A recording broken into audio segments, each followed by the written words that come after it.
नमस्कार दोस्तों, आज हम आपको महान गोंडवाना साम्राज्य की गाथा से रूबरू कराने जा रहे हैं। मध्यकाल में भारत देश के अधिकांश भूभाग पर महान गोंडवाना साम्राज्य स्थापित था। भारत देश भौगोलिक दृष्टि से गोंडवाना लैंड का हिस्सा है।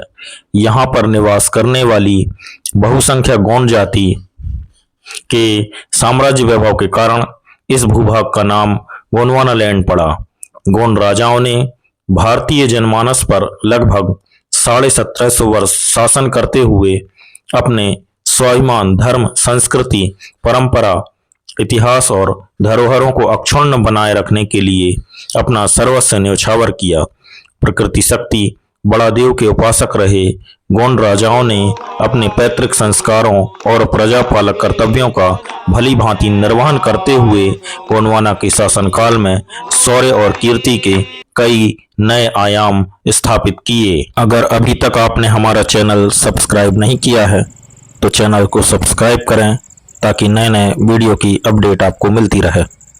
इन्हीं महान वंश परंपराओं में मध्य भारत की महत्वपूर्ण गोंडवाना रियासत रामगढ़ मदनपुर ढिलवार का नाम आता है। पूर्व में इस राजवंश ने कांकेरगढ़ वर्तमान में छत्तीसगढ़ पर शासन किया, जिससे इसके वंशज ककोरिया या ककोड़िया कहलाए। यह राजघराना काकतीय छिंदक नागवंश है। युद्ध में प्रवीण होने के कारण गढ़ामंडला के शासक ने उन्हें अपना सेनापति और दीवान बनाया। इस राजवंश के शासकों ने कई बार गढ़ामंडला राज्य की सीमाओं की रक्षा की। इसी राजवंश में भारत माता के वीर सपूत, अमर बलिदानी, अमर शहीद महाराजा डीलन शाह का जन्म हुआ। इनके द्वारा सन 1842 का बुंदेला विद्रोह एवं सन 1857 का भारतीय संग्राम का नेतृत्व किया गया। वे भारतीय आजादी के संघर्ष में युग युग अमर कीर्तिमय स्वर्णाक्षर हैं, जिनकी गौरव गाथा ही वर्तमान को त्याग, अदम्य साहस, शौर्य और वीरता से भर देती है। देश प्रेम का ऐसा अमर उदाहरण भारत में होना अत्यंत गौरवशाली गोंडवाना इतिहास का द्योतक है। रामगढ़ को वर्तमान में रामपुरा कहते हैं, जो तेंदुखेड़ा तहसील मुख्यालय से 3 किलोमीटर की दूरी पर स्थित है, जहां प्राचीन किले एवं राजा विश्राम शाह, रानी हीरा कुंवर जी की समाधि, प्राचीन स्नानागार के अवशेष हैं। गढ़ामंडला के 61वें महाराजा निजाम शाह ने गौरझामर के राजा अजीत सिंह पर विजय के पुरस्कार स्वरूप राजा विश्राम शाह को चौरागढ़ क्षेत्र में 200 मौजों की रामगढ़ की जागीर दी थी। इन्हीं राजा विश्राम शाह जी के बड़े सुपुत्र के रूप में 13 अगस्त सन 1802 को अमर शहीद राजा डीलन शाह जी का जन्म हुआ। इस राजवंश को सबसे अधिक कीर्ति इन्हीं के कारण मिली। इनकी माता का नाम रानी हीरा कुंवर जी था। आपके जन्म के समय परिस्थितियां प्रतिकूल थीं। मराठों ने गोंडवाना क्षेत्र पर अधिकार कर लिया था। राजा विश्राम शाह जी अपने परिवार को लेकर जंगल जंगल भटक रहे थे। राजा डीलन शाह का बचपन जंगल में आदिवासियों के बीच तीरंदाजी एवं अस्त्र शस्त्र की शिक्षा लेने में गुजरा। बचपन से ही वे बड़े वीर, निडर और साहसी थे। उन्होंने अपने पिताजी से घुड़सवारी, धनुष बाण, भाला, बंदूक, तलवार आदि चलाना सीखा। उन्होंने आदिवासियों के मध्य रहकर गोंडी विद्याओं, प्राकृतिक जड़ी बूटी चिकित्सा पद्धति, पूजन पद्धति, तंत्र मंत्र, गुनियाई, पढ़ियारी, संप्यारी आदि बहुत सारी विद्याओं का ज्ञान लिया। उन्होंने पारंपरिक नृत्य, सैला, सैताम और विविध संगीत की शिक्षा ली। आदिवासियों से गुलेल, गोफन, गुथना और बहुत सारे देसी हथियार चलाना सीखे। स्वाभिमान, राष्ट्रभक्ति, देश प्रेम की भावना उनके अंदर कूट कूट कर भरी हुई थी। राजा डीलन शाह जी के जन्म के समय से ही तत्कालीन भारत की परिस्थितियां प्रतिकूल होने लगी थीं। भारतीय साम्राज्य धीरे धीरे ब्रिटिश शासन का गुलाम हो गया था। जब वे मात्र 7 वर्ष के थे, तब वे और उनके अन्य साथी गहरी नींद में सो रहे थे। तभी एक जहरीला सर्प वहां आया और जैसे ही वह उनके साथियों को डसने वाला था, तभी अचानक उनकी नींद खुल गई। उन्होंने झटके से सर्प का सिर पकड़कर उसे दूर छिटक दिया, जिससे उनके मित्रों की जान बच गई। वे अपनी छोटी सी बाल सेना के सरदार थे। जब डीलन शाह की आयु मात्र 9 वर्ष की थी, तब क्षेत्र में डाकुओं का बड़ा आतंक था। वे डाकू गरीब प्रजा को बहुत सताया करते थे। कुमार डीलन शाह ने अपनी सूझबूझ और चतुराई से उन डाकुओं को पकड़ लिया और कठोर दंड दिया। इस प्रकार से हमेशा बचपन से ही वे अपने प्रजा में बड़े ही लोकप्रिय थे। वे अपनी प्रजा को भ्रातृसम स्नेह करते थे और हमेशा प्रजा की भलाई के लिए कार्य करते रहते थे। उनकी माँ रानी हीरा कुंवर जी उन्हें प्यार से दलसा बाबा कहकर पुकारती थीं। दलसा अर्थात सैन्य समूह सा, दल का शाह, दल नायक इत्यादि। गोंड राज परिवारों में लड़कों को बाबा संबोधित किया जाता है। दलसा का एक अभिप्राय दलन करने वाला अर्थात शत्रुओं को रौंदने वाला भी है।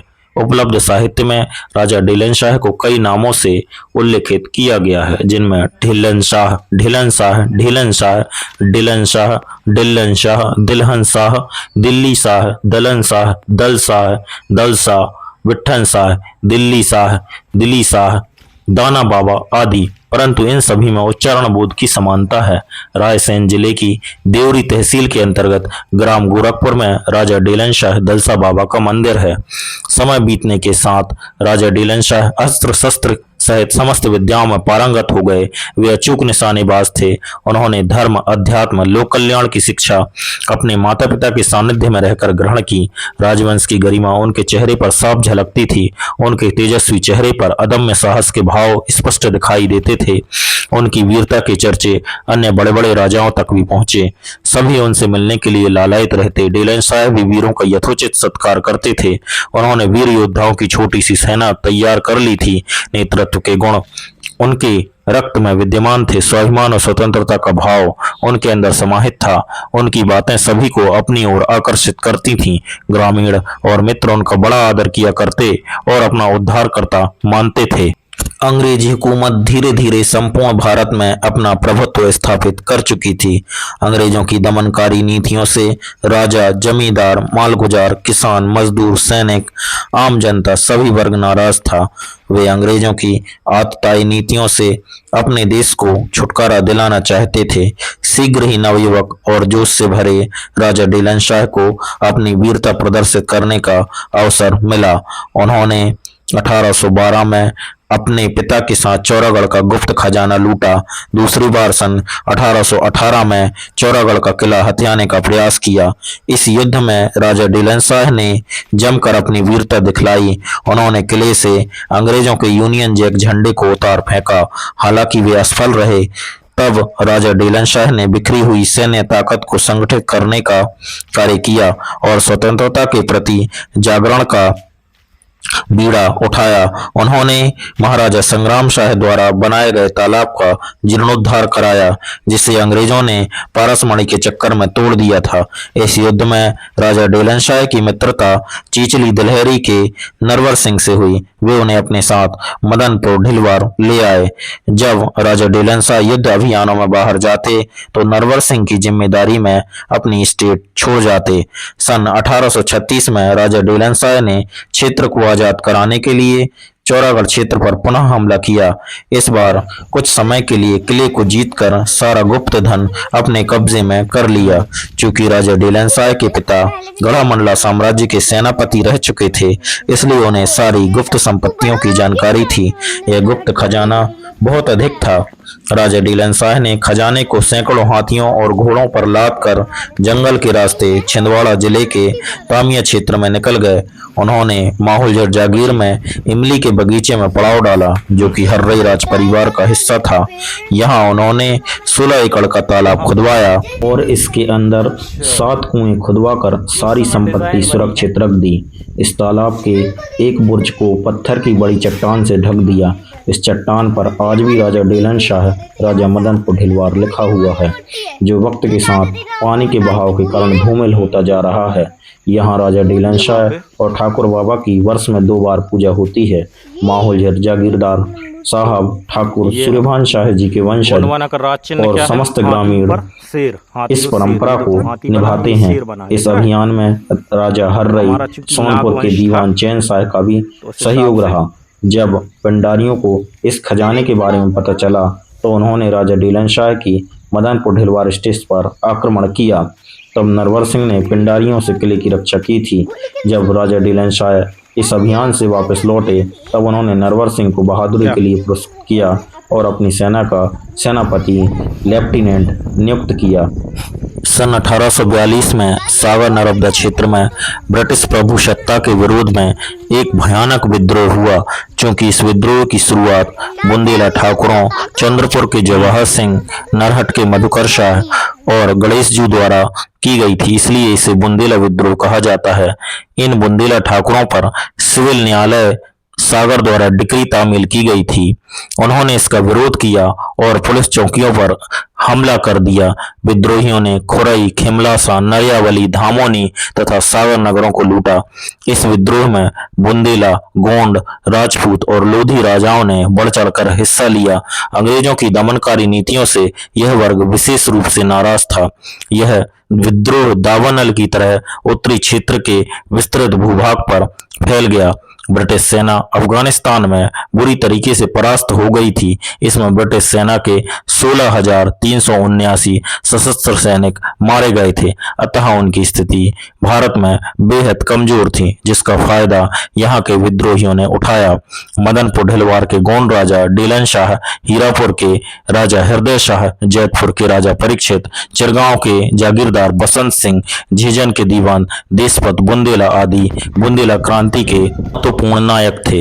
यह विद्रोह नरसिंहपुर जिले में पूर्ण रूप से सफल रहा, विशेषकर चावरपाठा परगना में, जहां पर विद्रोह की कमान राजा डीलन शाह के हाथ में थी।